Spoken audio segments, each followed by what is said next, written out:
This is Up Roll Coverage. I am your host, Nick. Today, we're seeing Ejiro Evero's press conference. This is the one from Thursday. There's some new pressers coming out ahead of this Saints game, but right here, we break them down.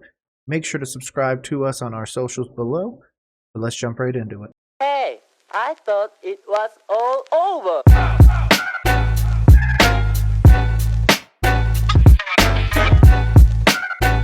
Welcome back. Let's get it started. Mr. Evero, you have the floor. I just want to start off by kind of acknowledging, where we are in the season. We're 1-11. Things have not gone the way we planned. It's very frustrating, but I just got to give a lot of credit and kudos to our players. They've done a great job of handling it. It's not easy, obviously, coming into work day to day. First thing I want to tee off with right here, okay? This man's always got the right body language. He's occasionally been a little stiff, which I'm a little bit of a stickler about. But overall, I'm really happy with the way that he comes out there, answers questions, seems very engaged, active listener, everything that you're looking for in that. So I think that this is just a platform for him to get to a much better role in the future. So that's something to think about. Defense has been one of the more potent opportunities for our Carolina Panthers. Part and parcel, thanks to this man. Let's get that volume up for y'all. Dealing with the frustrations, but the guys have been upbeat. They continue to work hard. They've been positive. They've been coachable. Just doing things the right way, and I'm just so glad to be working with these group of players. And so, just want to give a lot of love to our guys, especially on the defensive side, who've done a great job all year. Why was it important for you to say that? After the Brian situation on Sunday, I asked him, he said all of that had to do with what's built up for the season. You mentioned frustration. So, well, why did you feel it was important to come out and say that today? Just because it's true. We all have moments where we're not at our best, and when we make poor decisions. And he'll acknowledge that, and I'm guilty of it as well. But I think at the end of the day, it's just keeping those moments as moments, and getting ourselves back, and really focusing on the bigger picture. And I just think our guys have done a phenomenal job at that. And I would agree with that. Defensive side especially has been just plagued with just crazy injuries, especially the secondary. Luvu, Burns, they've all had little nicks here and there. Of course, J.C. Horn and so many more. I think that he's done a great job. Again, very active listener when he's doing this. I also like that he's being very honest. When we go watch and do the breakdowns for Chris Tabor is very reserved, incredibly reserved when it comes to being honest. Occasionally he'll crack jokes, but that's his way of kind of breaking through with a little honesty and a little bit more punch. So that's just something to think about. I like that he came out there. He's like, yeah, man, sometimes we're frustrated, and it's just we got to get over those moments. It's not going to be something that's sustained for a long time. It's a single moment. Don't let it break everything else. Just kind of building off of what you said, even as the offense has struggled this year, even as coaching changes have happened, how has the defense been able to be so consistent? Well, great leadership from the players. The coaching staff have done a great job. And, I'm so fortunate that, I've been with a coach like Dom Capers, who has so much perspective and who over the years has seen it all. And, the one thing he harped it on us last year, and this year is no different, just about staying positive and really not worrying too much about the outcomes, and worrying more about our process and how we do things day to day. And, if those things are in alignment, we'll get the results that we want. Things to remember, and just in case you guys haven't checked out my breakdown of the Athletic article written by Joe Person and Diana Rossini, they said in that article that Frank was told for the offensive side of the ball to go outside of his circle with people that he had not worked with to get the best possible coaches. That didn't work out because eventually got to that Hunger Games style thing where everybody was looking out for themselves. Defensive side of the ball is something completely different. Evero does have a group of people he's worked with before that have a good rapport, and they're all pushing in the same direction. So the defense was always going to get a little bit more of an oomph or be able to do a little bit more on the field because everybody is pushing in the same direction. Whereas the issue that we saw was the owner telling the head coach to not go get people that he trusted, but instead go outside of that. So again, my tinfoil hat theory has been that Frank Reich's job was essentially doomed from the start with these decisions. But I can't hold that against Evero. Evero isn't the reason why he has coaches around him that he likes. And it's also not his fault that Frank didn't have coaches around him that he likes. So overall, I like these responses, but you have to keep that in mind. This staff on the defensive side of the ball is all pushing in the same direction and has been from the get-go. Offensive side of the ball has not had that. When it comes to the secondary, Coach Cooley and those guys. As soon as I said that and he looked up, I thought he was looking into my goddamn soul. Why have they been able to be so consistent despite all the injuries you've had back there? Yeah, collective effort. Coach Cooley, Coach Watts, Coach Hall, Coach Maffei, they've all done a great job. And, it's been a collective effort of, keeping the guys that we have that are healthy, keeping them in tune, getting the game plan details worked out, but also when we get new guys in, getting those guys caught up, getting them up to speed, getting them ready to play.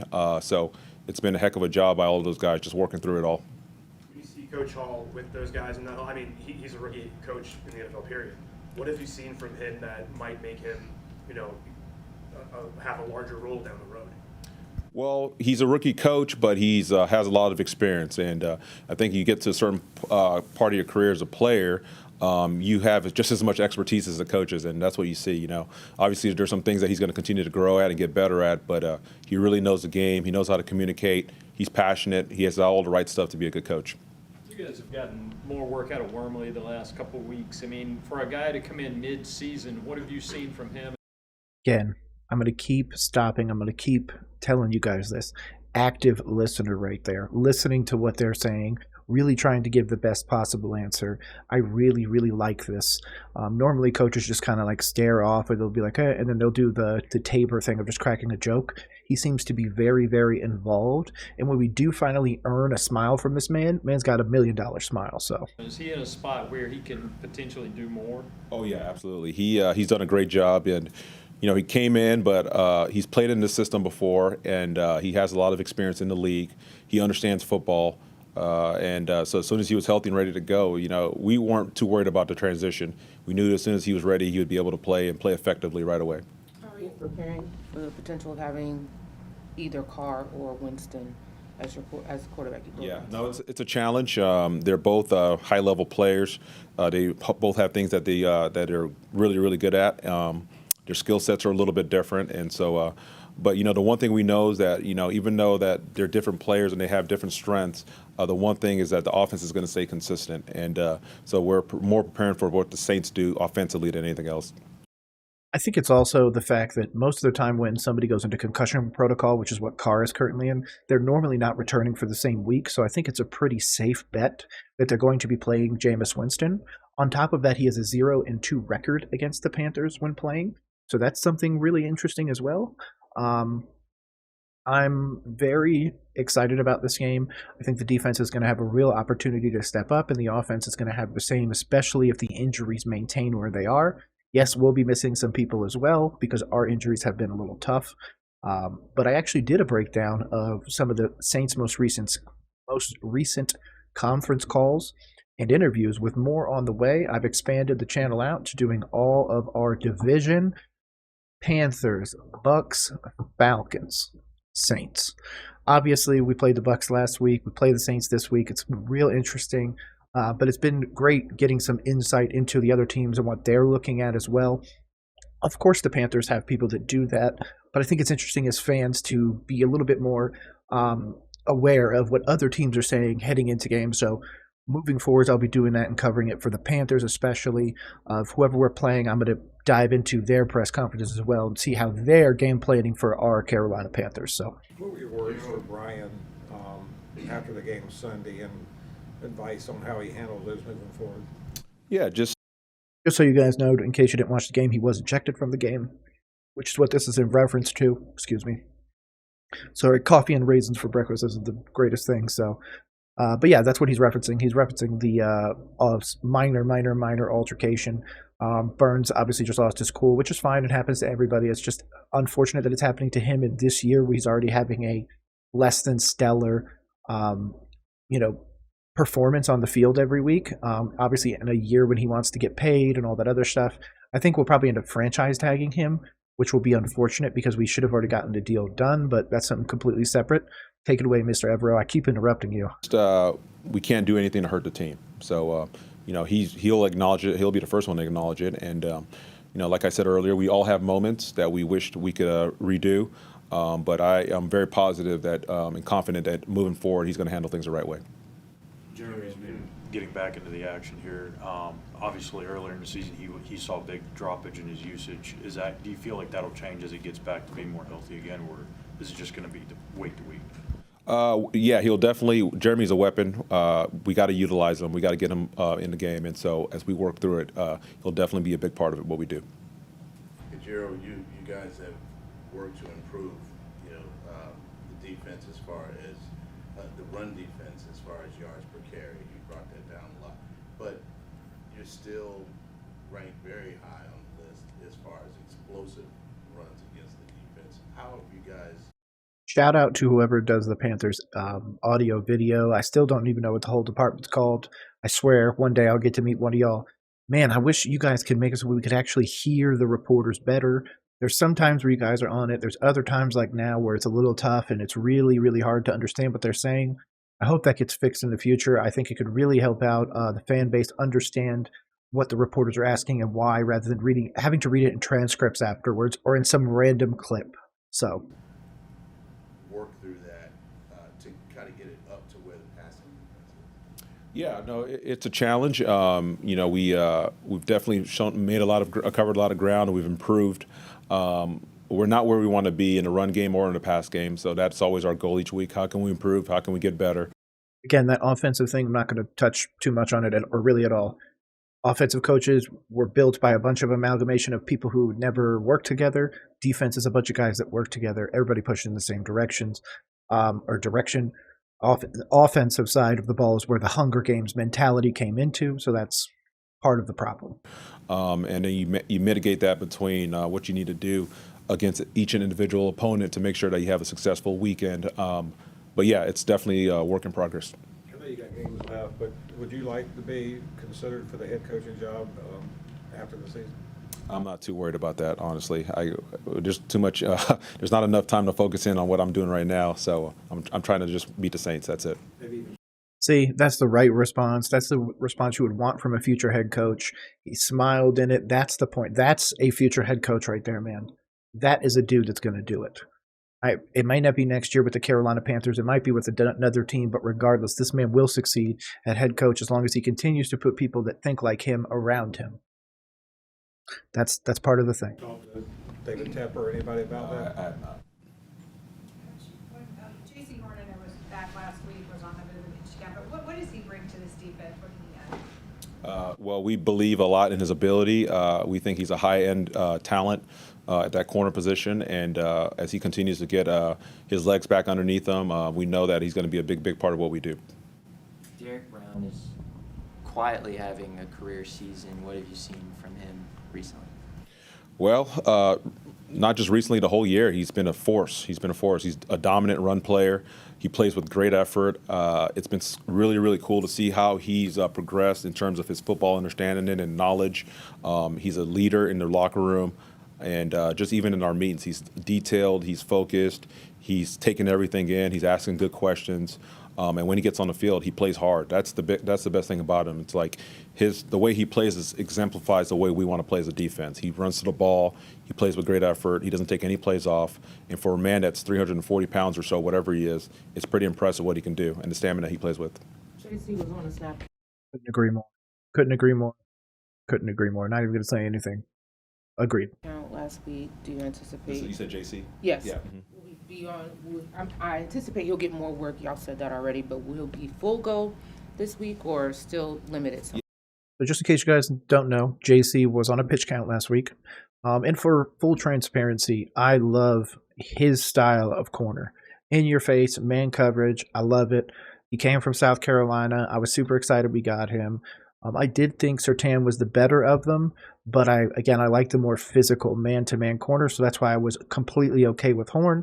Injuries have obviously derailed much of his career, and I'm hoping he can get healthy and show us exactly what we saw in college, translate into the NFL on a 17-game basis. Yeah, still kind of working through that, but yeah, we're definitely going to try to increase what he's doing. Where's Shaquille at in terms of his acclimation to the defense, and how close do you feel like he can be to? He's doing a great job. He had an interception in practice today. So, yeah, Shaquille is he's coming along. Really smart young man, learning the defense really fast, and he's definitely going to be part of the plans as we work down the stretch. Yep, just in case you guys aren't aware, we were able to secure Shaq Griffin after he was cut. Super happy about that. I also thought we should have maybe looked at Shaq Leonard. Even if we had to eat that contract for a little bit, he'd be a great piece to trade down the way. He's also, I believe, from the Carolina area, meaning Shaq Leonard, so that's something completely separate. Well, listen, I'll take all the Shaqs. I'll take the Shaq, the 7-foot monster as well. I don't really care at this point. Anything. With playoffs not in the picture, how do you approach this next month or so, as a coordinator, as a coach? The message for everybody in the building, players, coaches, and it doesn't matter because we're being evaluated. And what we do, what we put on tape is our resume. And, when people start watching free agents or evaluating coaches after the season, they're not going to care about the score, and they're not going to care about where your team was, and they're not going to care about if you're out of the playoffs or not, right? And so that's the message to everybody, is that we have a job to do. We have to do it at a high level, and that's just the expectations. And if we do that, we'll be rewarded. Everybody will be rewarded. And if we don't, you'll pay the consequences for that. That's one thing to always remember. Again, this man is dropping dimes, dropping nuggets of info. Make sure to listen when this man speaks. Again, we also got another smile as well, another shot of the $1 million smile. Evero will be a head coach. I'm going to continue to pound the table for that. It just, unfortunately, is probably not going to be with us. I think that we're going to go out there and do a very big splash hire. It looks like Harbaugh is most likely headed back to Michigan, which would remove him from NFL coaching gigs. Or it could just be a ploy to get more money through the NFL. So we'll see. I think we're going to end up with somebody like a Bill Belichick or something like that, or it's going to be a hot new coordinator that we're betting everything on. So, I'm just very concerned about what we're going to put him in head coaching position. If it was this man, I'd be totally fine with it. I just probably wouldn't want him to call defensive plays. I'd want to get another DC in there and let him call the plays, but that's just something completely separate. We all good? Don't know if it's been addressed. Apologies for being kind of a little bit late, but Taysom Hill, solving the riddle of Taysom Hill, is there a riddle there, or is he just straightforward and you just got to find the best way to get in his way? Yeah, it's both. It is a riddle, and he's a very good player, and you could make the argument he's one of their most important players. But he's a tough guy to tackle in space, in the box. He's physical. He can do so many different things as a receiver, as a quarterback, and so we know it's going to be a tough challenge. And there we go. Taysom Hill was a part of our Saints breakdown as well, where they talked about him in their player report that they do. I think it's really interesting where they just kind of go through some of the people that are injured and stuff like that. Something that I wish that Carolina would do. But yeah, overall, Taysom Hill is a very dynamic player. Evero is setting this defense up for success. We're starting to get a lot of those pieces coming back that were unavailable to the defense in the first few weeks or months of the season. But regardless, this has been Evero's full breakdown of the Thursday press conference. My name is Nick. This is Roll Coverage. Hope we have a great rest of the day, and I will see you soon.